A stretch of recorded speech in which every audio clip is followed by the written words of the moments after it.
छोटा सा गांव था जहां एक लड़की रहती थी। नाम था मीरा। मीरा बहुत चुपचाप रहने वाली लड़की थी। ना कोई दोस्त, ना खेलकूद, बस दिन भर अपने पुराने खिलौनों के साथ बैठी रहती थी। इसलिए गांव के लोग उसे देखते ही फुसफुसाते थे, मनहूस है ये, इस पर किसी बुरी रूह का साया है। लेकिन मीरा पहले ऐसी नहीं थी।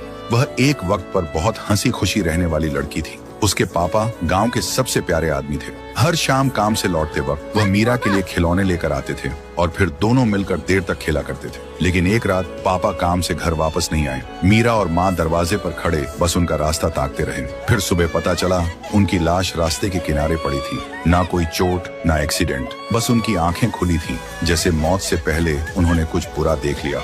और उनके पास एक गुड़िया पड़ी थी जो वह मीरा के लिए ला रहे थे।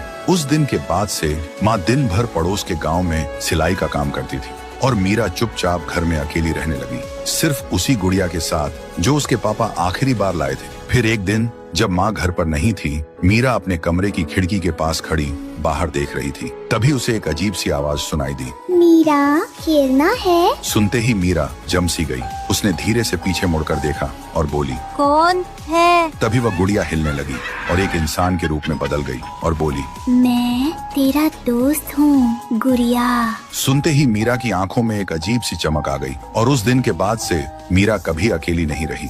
वह रोज उस इंसान रूपी गुड़िया के साथ बात करने लगी और वह गुड़िया उसे नए नए खेल सिखाती रही, जैसे छुपना, लेकिन ऐसी जगह जहाँ कोई कभी ना ढूंढ सके।